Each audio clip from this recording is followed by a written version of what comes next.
let's look at the next method, which is bootstrapping. So we're talking about the different method now, bootstrapping. If you don't understand how this works, just revise, just watch the previous video. So in this case, we have this number of a data set. This is our original data set, but we want to bootstrap this.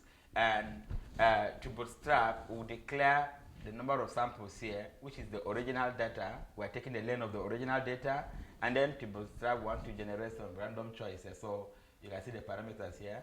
The size is equal to the length of the data that we have, the original data, and then yeah, we want it to be replaced. So here now, let's bootstrap and see if you print this. If you run this, you have this. So look at the original data. We have 10, 20, 30, 40, 50.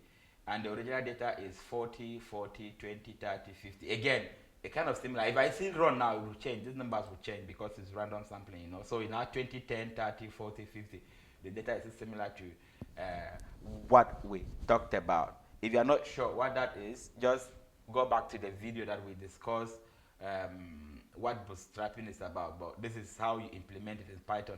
Now the next one here, we want to visualize it. It's not just easy to look at the numbers like that. So this is the same thing here, but we're not trying to visualize it. I don't want to really go through it. But let me know if you want me to explain the code line by line. I don't think that is what somebody wants to do here. So if I run the code here, you can see that we have the original data and then the bootstrap sample data. We want to plot the two. We're visualizing it. You can look at that. So see, this color represents the bootstrap data. The blue one is the original data set.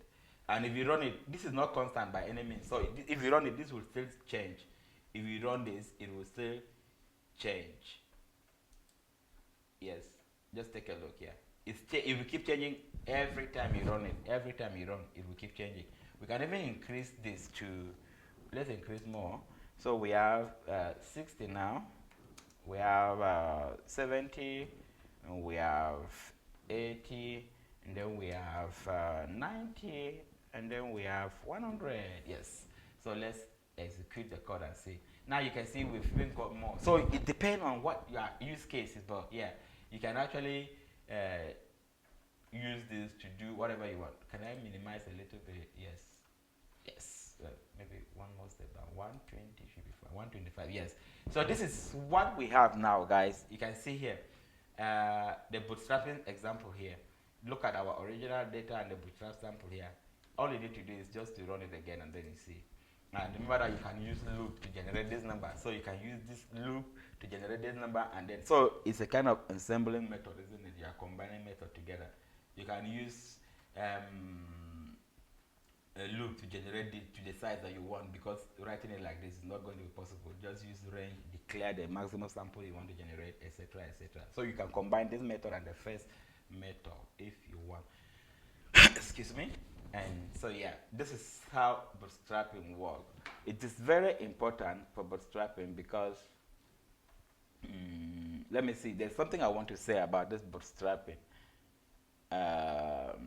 When it comes to bootstrapping, it helps you to resample from the original data set, and often by repeating the elements. That is why you see that the data is not really very far from the original data set. They are looking very much alike here, because it's basically helping you to resample your original data set and repeating the elements but in different format. Now we can visualize the data set as we have seen here to help us understand more. There are other visualizations you can build as well, but let's stop at that now.